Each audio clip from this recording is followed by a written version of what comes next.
Hi, Kiora, and welcome to this video. In this video, I'm going to show how we are preparing the endoscope accessories for the autoclave. Before we start preparing the endoscopic accessory, we will wash our hands and clean it with clean towels. And as a safety, we will wear earplugs because we are like flushing high pressure air through the tubings and button. So we will wear earplugs when we do the preparation for the tubings and button. So in this video I'm going to show how I am preparing any US linear buttons for sterilization. So there are these parts for EUS linear. There are five buttons are there and two tubings are there. There's a suction tubing there, suction tubing, air and water tubing, biopsy bag and biopsy connector and cleaning button, and one suction tubing is there and one air and water tubing is there. So these parts helps the doctor to operate the scope safely during the procedure and also help to protect the instrument from causing any internal damage. So first we'll start flushing the air through the buttons, and right now the video shows how I am removing the water from the two buttons. So like usually what we will do during the flushing, we will try to flush the water to any towels or any into the inside the basin of the machine, so to avoid the water to flush to any other buttons or tubings. So these buttons are have some uses during the procedure. So one suction button is used to remove any fluid, saliva, any mucus from the air from the patient. It also helps to keep the viewing more clear during the procedure, and these buttons are also prevents damage to the endoscope, like prevent fluid buildup inside the channels, and also reduces blockage in the suction channel. Also proper suction avoids excessive pressure forming inside the internal tubing and wall. And next is air and water button. Air is used to inflate the organ for better viewing, and also the water washes the lens to clear any debris or any mucus. So this air and water button prevents damage by regular water flushing, prevents dried secretions from clogging inside the channels. It also keeps the lens clean, so that staff do not need to do any wiping or any scraping in the lens. Also proper airflow prevents overpressure in the internal channels.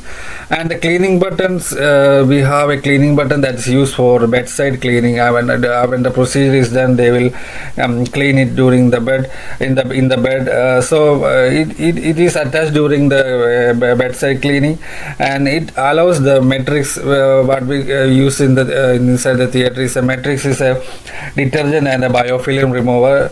We will allow the matrix to flow through the channels. So they will remove any debris or any biological material before it gets hardens, and before it goes to it comes to our manual cleaning sterilization unit. So they remove debris and biological material, and also prevent any channel blockage or any corrosion, and reduce bacterial growth that can damage the internal surfaces. And we have a biopsy valves. The biopsy valves are used to allow biopsy forceps, snares, or other accessories to pass through the instrument channel. It maintains the air pressure while instrument are inserted to the processor. It prevents damage by protects the channel opening from wear and any leakage, and also prevent fluid from entering any sensitive like control sections, like there are fiber optic cables inside this endoscope, so it will prevent fluid entering into the electronic devices, and also reduces friction between accessories and the channel lining. And then when we go to suction tubing, it connects the endoscope to the suction source, and also it prevent damage by carries fluid away safely without any stressing any internal suction channels. And proper tubing prevents backflow of contaminated fluid or fluid into the scope. And the water tubing or air used to delivers clean water and air to the scope.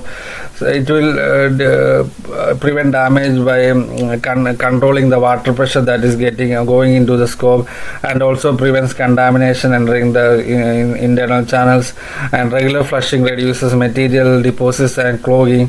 So this high-level disinfection and manual cleaning, autoclaving are different levels of reprocessing of this high-level disinfection will kill certain levels of bacteria, viruses, and fungi.